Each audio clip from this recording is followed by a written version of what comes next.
Exercise 4.4 में पांचवा question उस वीडियो में रह गया था, नहीं बता पाए थे। आज देख लीजिए एक्सरसाइज 4.4 पांचवा क्वेश्चन है। डेल्टा इज इक्वल टू इतना दिया हुआ है और कह रहा है कि एआईजे का सेकंड कैपिटल एआईजे है, तब डेल्टा का मान ज्ञात करो।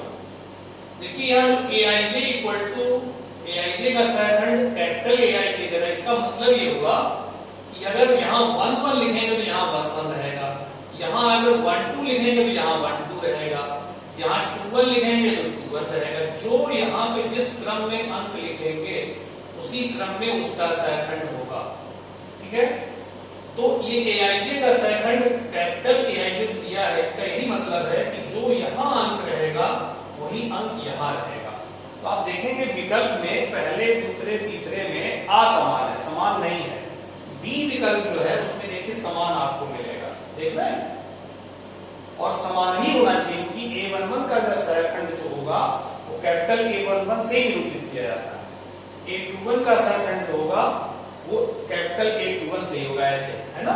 तो चौथा विकल्प सही है, इसको नोट कर लीजिएगा। अब देखिए जो बहुत ज्यादा इंपॉर्टेंट है, डिटरमिनेंट और मैट्रिक्स दोनों चैप्टर को मिला करके वो अब आपको पढ़ने को मिलेगा। इस प्रकरण का नाम है आव्यूह का सहखंडज। अब आप सोच रहे होंगे कि आव्यूह कहां से आ गया, तो आव्यूह और सारणिक मिलाकर चैप्टर पढ़ा जाता है, इसीलिए दोनों एक साथ दिया गया आगे पीछे।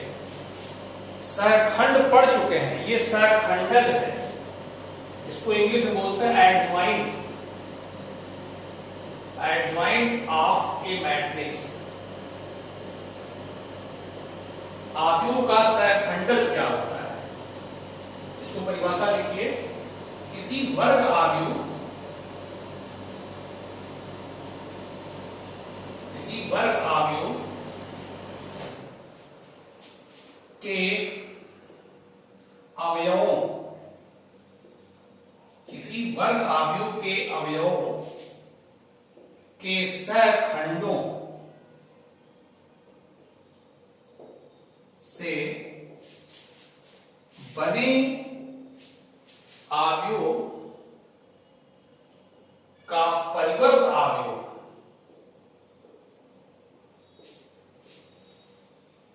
सहखंडों से बने आव्यूह का परिवर्त आव्यूह दिए गए वर्ग आव्यूह का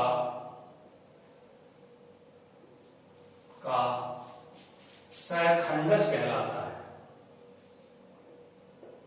सहखंडज कहलाता है। इसको शॉर्ट में हम लोग एडीजे भी लिखते हैं, एडीजे सहखंडज कहलाता है। अब इसका एग्जांपल एक आप समझिए, तब आपके समझ में आएगा मैं क्या कह रहा हूं। तो एग्जांपल के लिए आप एक्सरसाइज का क्वेश्चन ही लगा लीजिए, ठीक है। एक्सरसाइज 4.5 में आपसे कह रहा है कि प्रत्येक आव्यूह का सहखंडज ज्ञात कीजिए।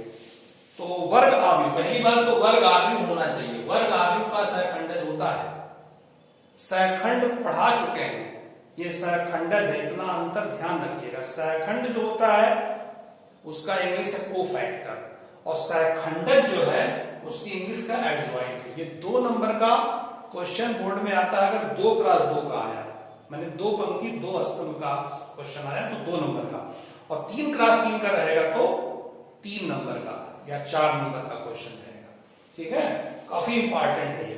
तो अब देखिए ध्यान से, पहला क्वेश्चन एक्सरसाइज 4.5 का पहला क्वेश्चन, सहखंडज ज्ञात करना है। तो उसको आप नाम दे दीजिए, मान लिया a इक्वल टू कितना 1 2 3 4। देखिए 2 × 2 का वर्ग आप है, इसी का सहखंडज आपको निकालना है, एडज्वाइंट निकालना है। Find out adjoint of this matrix. तो क्या लिखा गया देखिए, किसी वर्ग आव्यूह के अवयवों के सहखंडों, तो पहले जितने अवयव हैं इसका सहखंड एक का सहखंड, मतलब इसका ऐसे भी लिख सकते हैं, ये लोकेशन दे दीजिए A11, A12, A21, A22। 1 का सहखंड, 1 माने क्या, A11 का सहखंड, ठीक है। इसको किसी में करेंगे, कैपिटल A11 से। तो सहखंड में सबसे पहले चिन्ह लिखते हैं, -1 पे पावर कितना, 1 + 1, ठीक। उसके बाद जिस अवयव का सहखंड निकालना है उसकी पंक्ति छोड़ दो, उसका स्तंभ छोड़ दो, कितना है, 4। ये हो जाएगा +1, 4 हो गया। फिर 2 का सहखंड, 2 मतलब A12 का सहखंड, A12 -1 पे पावर 1 + 2। अब इससे जाने वाली पंक्ति छोड़ दो, स्तंभ छोड़ दो, बचा 3। ये -1 हो जाएगा, -1 गुणे 3 -3। अब 3 का चलिए, 3 कहां का है, A21 है। A21 का सहखंड, देखिए सहखंड और सहखंडज दो अलग चीजें हैं। सहखंड आप निकालना है यहां पे, A21 -1 पे पावर 2 + 1, ये पंक्ति छोड़ दो, स्तंभ छोड़ दो, 2 बचा, तो हो जाएगा -2। फिर 4 का, A22 का सहखंड, A22 है ना, -1 पे पावर 2 + 2, ये पंक्ति छोड़ दो, स्तंभ छोड़ दो, बचा 1, तो हो जाएगा 1, ये +1 गुणे 1। अब देखिए फिर पढ़िए परिभाषा, किसी वर्ग आव्यूह के अवयवों के सहखंडों से, सहखंड निकल चुके हैं, से बने आव्यूह, तो अब इस सहखंडों से आव्यूह, नया आव्यूह लिखें, ठीक है। सहखंडों से बना आव्यूह, से बना आव्यूह, उसका नया नाम दे दीजिए B। सहखंडों से, लिखा है सहखंडों से बने आव्यूह, उसका नया नाम दे दीजिए। तो पहले तत्व का क्या सहखंड आया, 4, यहां 4 लिख दीजिए, पहले तत्व का आया। दूसरे तत्व का -3, यहां -3 हो गया। तीसरे तत्व का -2, यहां -2 लिख दीजिए। और 4 का कितना, 1, यहां लिख दीजिए, ठीक है। यहां तक पहुंच चुके हैं आप। अब कह रहा है इस आव्यूह का परिवर्त आव्यूह जो होगा वही एडज्वाइंट होगा दिए गए वर्ग आव्यूह का। अब हम लिखेंगे फाइनल आंसर एडज्वाइंट A। इसका मतलब वर्ग आव्यूह जो दिया था A, उसका सहखंडज है ये, इज इक्वल टू B का परिवर्त आव्यूह, B का परिवर्त आव्यूह। वो आप लोग जानते हैं परिवर्त आव्यूह कैसे लिखा जाता है, पंक्तियों को स्तंभ में और स्तंभ को पंक्तियों में। तो जो पंक्तियां हैं 4 ऋण 3, देखिए पहली पंक्ति इसको लिख दीजिए स्तंभ में, ऋण 2 1, दूसरा स्तंभ हो गया। ये हो गया आपका आंसर।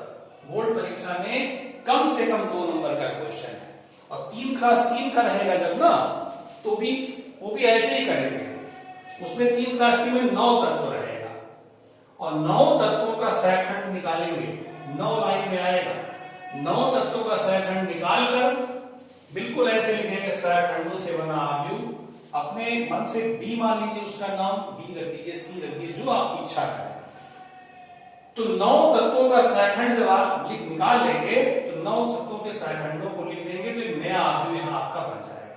फिर उस आव्यूह का जब परिवर्त आप लिखेंगे तो हो जाएगा एडज्वाइंट, माने सहखंडज आव्यूह दिए गए आव्यूह का। समझ में आ गई बात। तो ये आप 3 × 3 का आराम से घर पे लगा सकते हैं, थोड़ा सावधानी बरतिएगा सहखंडज निकालने, ठीक है, सहखंड निकालने। चलिए अब आपको बता रहे हैं, ये बहुत इंपॉर्टेंट, इसका काफी यूज है, यानी पूरे चैप्टर में 4.5 पूरा चैप्टर बोर्ड के लिए बहुत इंपॉर्टेंट चैप्टर है, और जिसमें ये सहखंडज जो एडज्वाइंट अभी बताए हैं, इसकी बड़ी महत्वपूर्ण भूमिका है। अब आइए हेडिंग डालिए, अव्युत्क्रमणीय आव्यूह, अव्युत्क्रमणीय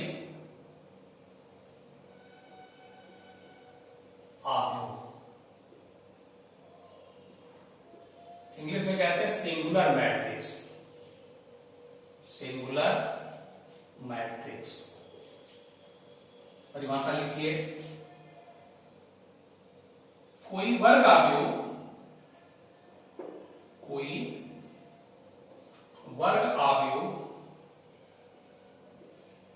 तब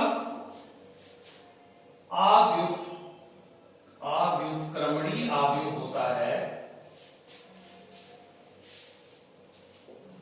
कोई वर्ग अवयव तब अव्युत्क्रमणीय अवयव होता है जब, इसका नाम ए लीजिए, कोई वर्ग अवयव ए तब अव्युत्क्रमणीय अवयव होता है जब उस अवयव का हम सारणिक निकालें, डिटरमिनेंट निकालें, वो इक्वल टू 0 आ जाए, इक्वल टू 0 आ जाए। ये एक लाइन की परिभाषा है। कोई वर्ग अवयव है वो अव्युत्क्रमणीय तभी होगा जब उस वर्ग अवयव का डिटरमिनेंट 0 के बराबर आ जाए। इसका एग्जांपल देखिए, जैसे एक अवयव आप ले लीजिए,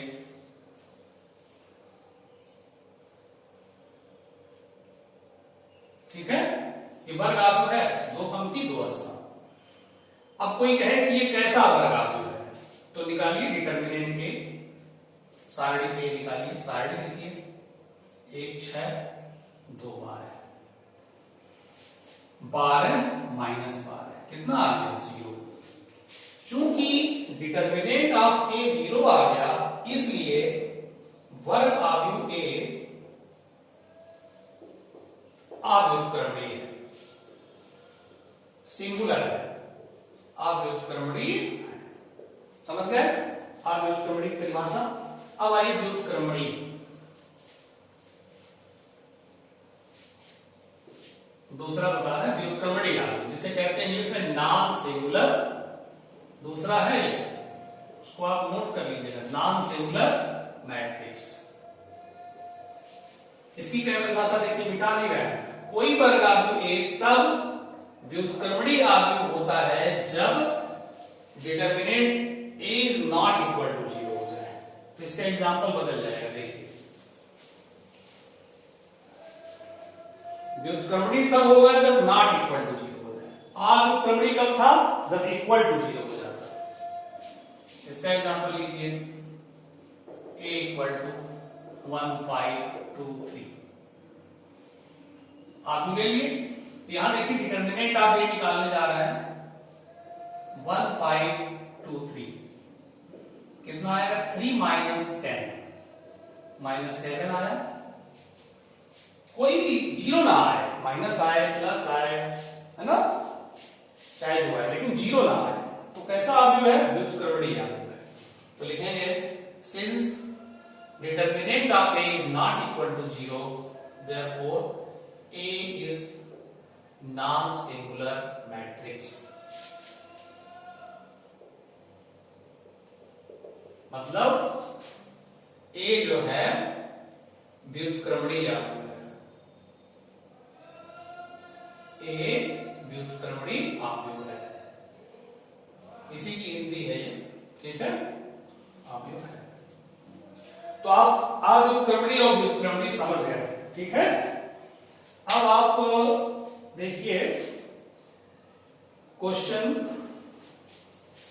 आपको ए इनवर्स, अब बता दें अवयव का व्युत्क्रम क्या होता है, ठीक है।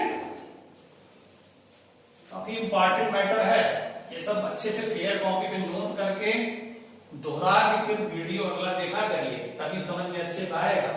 पिछला बोलते जाएंगे तो अगला वीडियो समझ में नहीं आएगा, इसलिए पिछला वीडियो जो भी देखें आप उसको अच्छे से दोहरा के तभी देखा करिए, तो अच्छा समझ में आता है।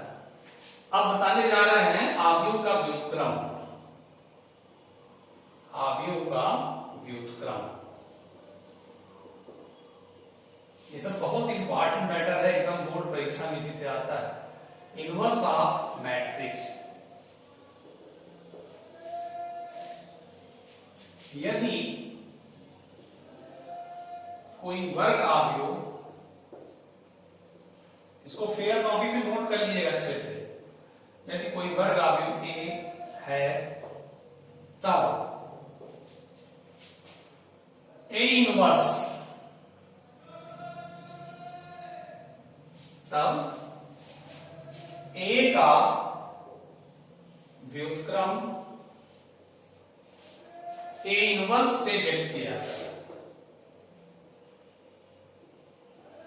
ए का व्युत्क्रम ए इनवर्स से व्यक्त किया जाता है।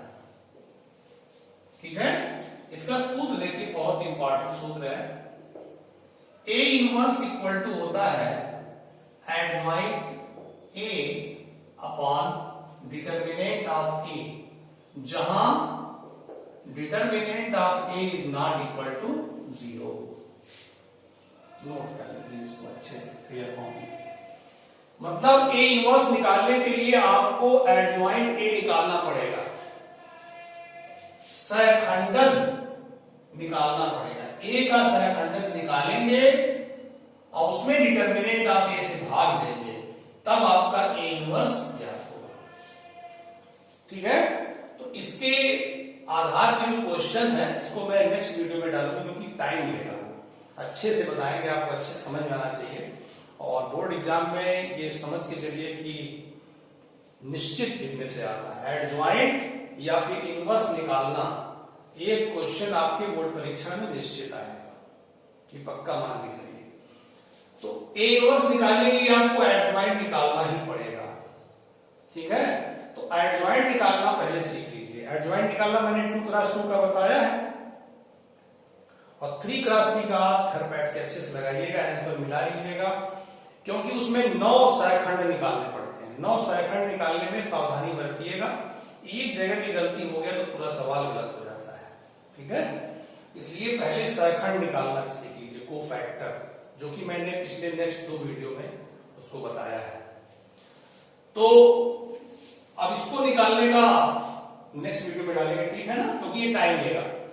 अभी इसमें बताएंगे तो आधा में कट जाएगा फिर। ठीक है, तो आपसे मिलते हैं नेक्स्ट वीडियो। ओके बेटा।